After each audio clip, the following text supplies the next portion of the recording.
L'intoxication est la nature de la lune. Le 10 mai est une Pournami spéciale, ou un jour spécial de pleine lune, parce qu'on l'appelle Bouddha Pournami. C'est le jour où Gautama le Bouddha a atteint l'éveil. Vous le savez? Cette année, c'est le 10 mai. Ce jour de pleine lune est le jour où Gautama le Bouddha a atteint l'éveil. Sa vie a de nombreux aspects. L'aspect le plus important est qu'il est un Bouddha. Ce n'est pas son nom. Son nom c'est Gautama Siddhartha, mais c'est un Bouddha. Bouddha veut dire qu'il a transcendé son intellect. Bu veut dire Buddhi, Da veut dire Dada, Buddhi veut dire intellect, Dada veut dire quelqu'un qui est au-dessus. Quelqu'un qui est au-dessus de son intellect est un Bouddha. Quelqu'un qui est dans son intellect est un être humain continuellement souffrant. Quelque chose arrive, il souffre, rien n'arrive, il souffre. Dans tous les cas. C'est-à-dire, si vous êtes en dessous du mental, on vous appelle Boudou. Vous passez à côté. Si vous êtes au-dessus du mental, vous êtes un Bouddha. Si vous êtes en dessous du mental, vous êtes un Bouddhou. Si vous êtes dans le mental, vous souffrez sans cesse. Alors, comment est-il devenu cela? Il a essayé beaucoup de choses dans sa vie. Il était prince d'un petit état princier. Comme un certain yogi avait prédit, il va soit devenir un grand empereur, soit devenir un grand sage. Quand il a fait cette prédiction, le père a été un peu excité. Et il ne veut pas qu'il devienne un grand sage, il veut qu'il devienne un grand empereur. Donc il décide qu'il ne va pas l'exposer parce qu'il se dit qu'en étant exposé à la souffrance ou à la misère, il pourrait devenir un sage. Donc il le maintient dans le plaisir le plus total, les meilleurs aliments, les plus beaux vêtements, les plus grands plaisirs, tout. À l'âge de 19 ans, il lui fait épouser une très jolie jeune femme, le fait habiter dans un palais, isolé du reste de la société, où il vit dans le plaisir, jamais exposé à aucune souffrance. Un jour, il se dit qu'il va juste faire un tour en ville. Il demande à son cocher de l'emmener. Donc il est en chemin, et alors il voit un homme qui est vieux, qui avance comme ça. Donc il n'avait jamais vu un vieil homme de sa vie. Son père l'avait protégé de tout ça. Il dit, que lui est-il arrivé? Alors le cocher, oh, c'est juste un vieil homme. Comment cela est-il arrivé, demande-t-il. Il répond, tout le monde vieillit un jour. Il se regarde, c'est un beau jeune homme. Quoi? Moi aussi? Il répond, oui, tout le monde vieillit. S'ils vivent assez longtemps, ils vieillissent. C'est une prise de conscience pour lui. Je vais devenir comme ça. Puis il voit un homme couché dans la rue et qui est malade, incapable de se lever, souffrant beaucoup. Il dit, stop, qui est cet homme? Qu'est-ce qu'il fait? Il dit, oh, il est malade malheureusement. Qu'est-ce que ça veut dire? Il répond, un corps, parfois, ça tombe malade. Ça peut arriver à n'importe qui. Ça peut arriver à absolument n'importe qui. Moi, un prince, ça peut m'arriver. Ça peut arriver à n'importe qui. Alors il se dit, oh, je peux devenir comme ça. Puis il continue, il est complètement bouleversé par tout ça. Puis il voit un enterrement. Ils sont en train de porter le cadavre d'un homme. Qu'est-il arrivé à cet homme? Oh, il vient de mourir, c'est tout. Qu'est-ce que ça veut dire? Cela arrive à tout le monde sans exception. Puis il dit, qu'est-ce que je fais? Juste manger, des plaisirs, des absurdités, qu'est-ce que je fais de moi-même? Et il lutte, il se met à être tourmenté intérieurement. Tout ceci, tout à coup, être un prince et ses plaisirs et ce palais, soudain, tout s'écroule pour lui. Et il commence à se demander, à quoi bon tout ça? Ceci va vieillir, ceci peut tomber malade, ceci va à coup sûr mourir. Pourquoi est-ce que j'investis ma vie tout entière là-dedans? Mais à ce moment-là, il a déjà un petit garçon. Il regarde sa femme et son enfant, cette femme aimante et ce joli petit bébé. Il ne peut pas partir, il lutte et lutte et lutte. À ce moment-là, un peu plus d'1 an et quart ont passé, alors que le garçon a 1 an et demi, et il ne peut plus s'en empêcher. Au milieu de la nuit, comme un voleur, sans le dire à personne, il se glisse hors du palais et part pour de bon. Il entame sa quête. Je veux connaître la vérité sur cette vie. Il va d'école en école. C'est une époque où différentes écoles étaient établies en Inde. À un moment, il y avait plus de 1800 écoles. Je ne parle pas juste d'institutions. 1800 façons de faire les choses, 1800 variétés distinctes de yoga. Pas le genre que vous voyez en Californie, l'un fait comme ci, l'autre fait comme ça, des formes très élaborées. C'est comme la façon dont la médecine évolue de nos jours. Il y a 25 ans, vous vouliez faire un bilan de santé, tout ce dont vous aviez besoin, c'était de votre médecin généraliste. Aujourd'hui, pour chaque partie de votre corps, il y a un médecin. Il y a quelques années, j'ai eu vous savez, j'avais une blessure au genou. Je jouais au football et je me suis cassé quelque chose au genou. Et j'étais tout empaqueté et je parlais. C'est comme ça que je me suis mis au golf, à cause de cette blessure au genou. Quelqu'un m'a offert un kit de golf et m'a dit, « Sadhguru, vous êtes trop vieux pour tout autre jeu, jouez juste au golf. » Donc j'étais assis là, à Atlanta, et je parlais quelque part, et j'avais mal, je ne pouvais même pas bouger. Donc, à la fin, alors que je parlais plutôt, quelqu'un a levé la main, je pensais qu'il voulait poser une question, mais il a dit, « Sadhguru, j'aimerais examiner votre genou après la session. Je suis un spécialiste du genou. » J'ai dit, « Comment ça, vous êtes orthopédiste ?» Il a dit, « Non, non, je suis un spécialiste du genou. » Alors j'ai dit, « Droit ou gauche ?» Duquel êtes-vous? Donc la spécialisation se développe de plus en plus. Un jour viendra, probablement dans 50 ans, où si vous voulez un bilan de santé, vous aurez besoin de 100 médecins pour vous examiner. Le temps que vous réussissiez à obtenir ces 100 rendez-vous, vous avez peut-être besoin d'un croque-mort. Alors ce sera ridicule. Ok, vous êtes allé chez 3 médecins, d'accord. Vous êtes allé chez 5 médecins. D'accord. Si ça devient 50 ou 100 médecins pour un bilan de santé, c'est devenu ridicule, n'est-ce pas? Ceci est arrivé au système yogique. Les gens ont commencé à se spécialiser de plus en plus dans diverses petites choses. Chaque spécialité est un sujet à part entière. Quelqu'un m'a dit que des dentistes sont présents, d'accord, je ne parle pas. Par exemple, la médecine dentaire, juste 32 dents. D'accord? Ils font 9 ans d'études. 32 dents. 9 ans d'études. Et ils n'en savent pas tout. C'est la nature de la création.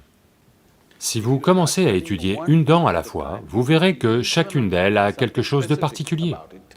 Quelqu'un peut passer toute une vie d'études à étudier juste une dent. Imaginez si vous aviez 32 dentistes pour examiner votre bouche. Un désastre, n'est-ce pas? Donc au fur et à mesure que la spécialisation s'accroît, quand ça dépasse un certain point, ça va devenir ridicule. Ceci est arrivé au yoga. Ce point a été dépassé où 1800 écoles, différentes spécialités de yoga ont été établies. C'est alors que Patanjali est arrivé et a en quelque sorte tout assimilé dans les Yoga Sutras pour juguler cette expansion qui croissait sans cesse. Donc quand Gautama est arrivé, c'était post-Patanjali, mais Il y avait encore beaucoup de choses. Donc il va d'école en école, il s'exerce aux 8 différentes formes de samadhi.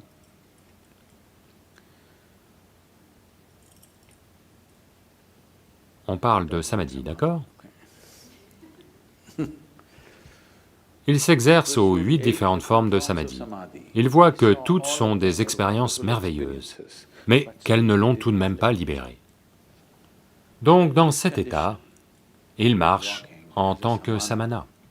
Il existe un certain système de pratiques appelées samana. Leur pratique fondamentale est celle-ci. Ils ne demanderont jamais de nourriture. Vous ne devez pas vous mettre à chercher de la nourriture, parce que ils veulent vaincre l'instinct de survie fondamentale. Quoi qu'il arrive, vous êtes toujours en quête de nourriture, veuillez comprendre cela. Vous pouvez compliquer les choses de tant de façons, mais fondamentalement, le fait que vous parliez autant de l'économie veut dire que vous ne pensez qu'à la survie tout le temps, n'est-ce pas? Une survie glorifiée, mais c'est toujours de la survie. Donc une sadhana fondamentale pour eux, c'est vous ne suivez jamais votre instinct de survie, vous continuez simplement à avancer. Donc les samanas ne faisaient que marcher, sans jamais demander de nourriture, mais la culture était sensible. S'ils voyaient une personne spirituelle marcher, les gens cuisinaient chez eux et ils lui couraient après, et le servaient où qu'il soit, parce qu'ils savaient qu'ils n'allaient pas demander de nourriture. Aujourd'hui, si vous devenez un samana, vous allez marcher jusqu'à en mourir. En ces temps, les gens étaient sensibles à sa sadhana et répondaient.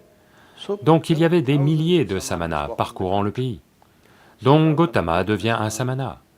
Et même si vous ne demandez pas de nourriture, vous allez passer près d'une ville pour que la nourriture arrive. Mais Gautama a pris ça trop au sérieux et a juste marché. Et il n'a plus que la peau sur les os, plus que des os et une enveloppe de peau. Il est devenu comme ça. Puis il arrive à un endroit où il y a une rivière appelée Niranjana. Malheureusement, cette rivière a disparu maintenant. Plus de rivière. Juste 50 à 80 cm d'eau, qui se déplaçait peut-être un peu rapidement. Il y entre et, au milieu de la rivière, il n'a pas l'énergie de traverser. Il y a une branche d'arbre, une branche morte, il s'y accroche. Il n'a pas la force de faire un pas de plus, mais il n'est pas du genre à lâcher prise. Il tient bon, on ne sait pas combien de temps. Les gens disent très longtemps, peut-être était-ce 2 minutes. Quand vous vous sentez si faible, ces 2 minutes ont pu lui sembler des années. Puis, alors qu'il s'accroche, il réalise simplement, qu'est-ce que c'est que je cherche? Pourquoi est-ce que je parcours tout le pays, allant d'école en école, apprenant ceci, apprenant cela? Qu'est-ce que c'est que je cherche? Alors il réalise, il n'y a vraiment rien, cette vie est active. Tout ce que j'ai à faire, c'est juste éliminer les obstacles qui ne me permettent pas d'en faire l'expérience. Quand il réalise que tout est en lui, qu'il n'y a pas moyen de chercher, tout à coup, il a l'énergie de faire le pas suivant et le pas suivant. Il traverse la rivière, il va s'asseoir sous ce désormais très célèbre arbre bouddhi, qui est devenu plus célèbre que le Bouddha lui-même.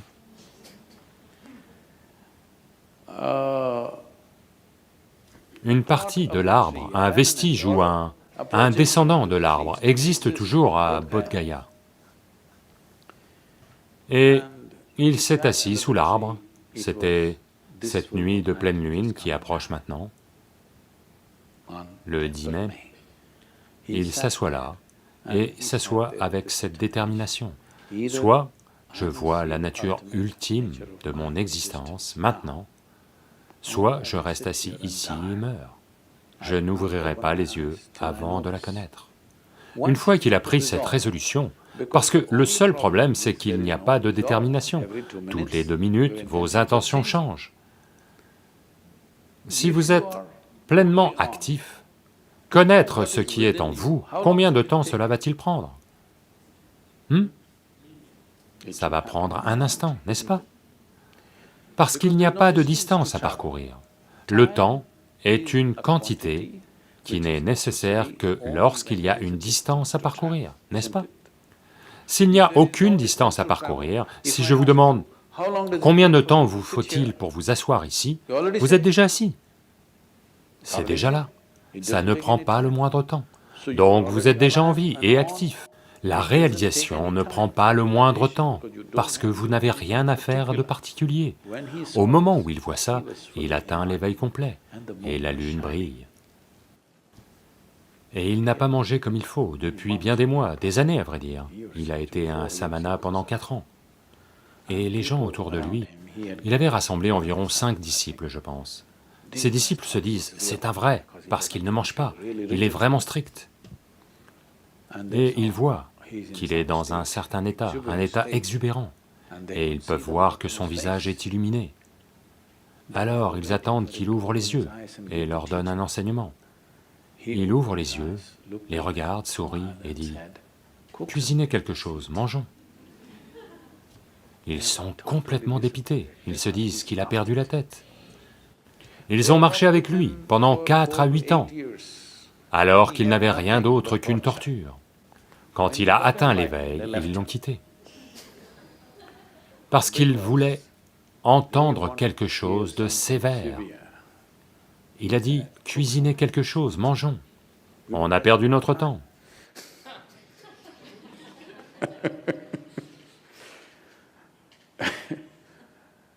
Il y a beaucoup de beaux épisodes dans sa vie.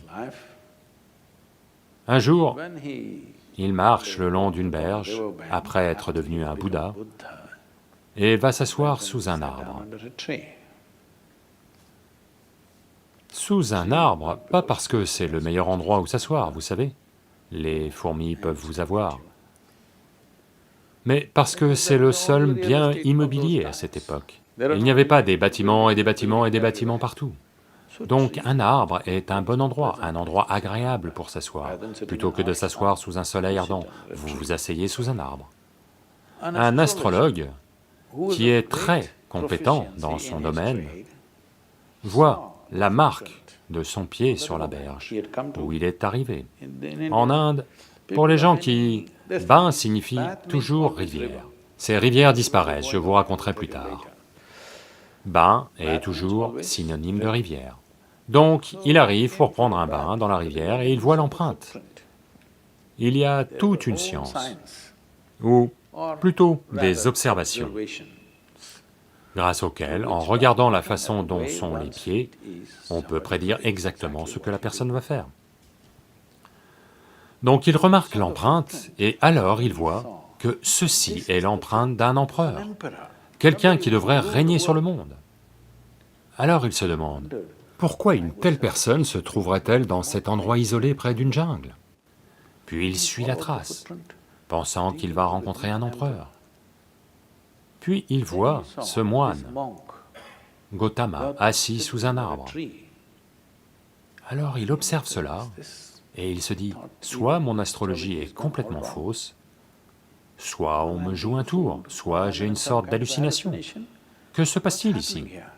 Puis il s'approche de Gautama et lui demande, « Qui êtes-vous » Gautama est dans ce genre d'état, du genre Jagjit. Il dit, « Je ne suis personne, je ne suis juste personne. Mais vous avez les pieds d'un empereur, vous devriez conquérir le monde. » Gautama dit, « Ça, je vais le faire. » Mais pas en conquérant. Voyez, il y a 2 façons de gagner le monde, soit en le conquérant, soit en l'incluant. Oui, je peux vous faire mien, soit en vous capturant, en vous enchaînant et en vous faisant faire ce que je veux, soit en vous incluant en tant que partie de moi-même, oui. Dans les 2 cas, quelque chose ou quelqu'un devient vôtre, n'est-ce pas? Mais si vous partez en conquête, ça vous nuira, toujours. Si vous incluez, votre vie en sera grandement améliorée.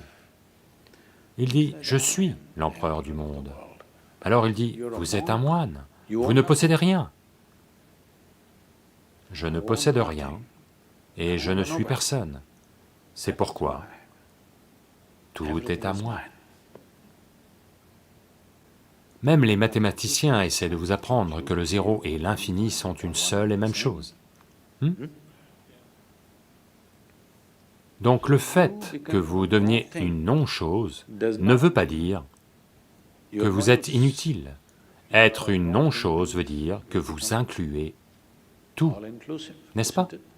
Vous êtes quelque chose veut dire que vous ne pouvez être que cela. Vous êtes une non-chose, vous pouvez être comme vous voulez. C'est ainsi que cette vie est faite. Si votre capacité à répondre n'est pas limitée, vous pouvez être tout ce que vous voulez, à n'importe quel moment, n'est-ce pas?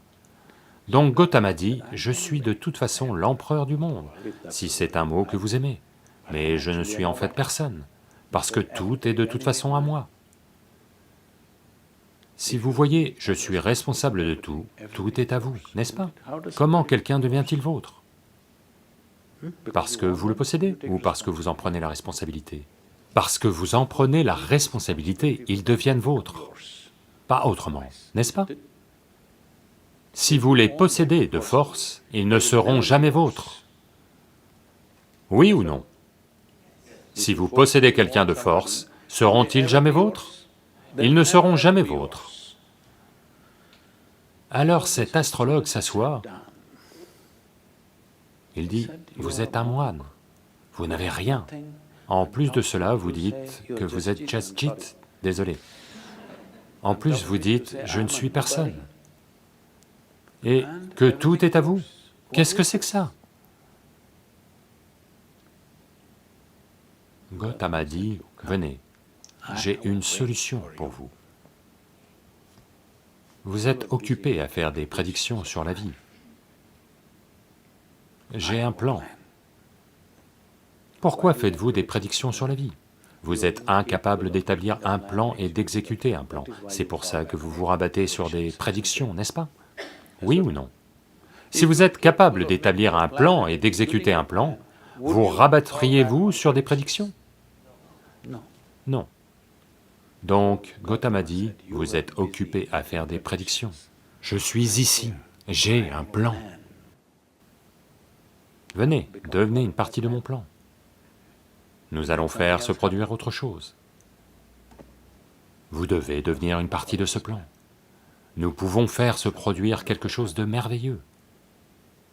Ce même monde peut être transformé en paradis si tous nous suivons un plan paradisiaque, n'est-ce pas? Oui ou non? La question c'est simplement, parce que entre une possibilité et une réalité, il y a une distance. Avons-nous le courage et l'engagement pour parcourir la distance? C'est la seule question. Oui?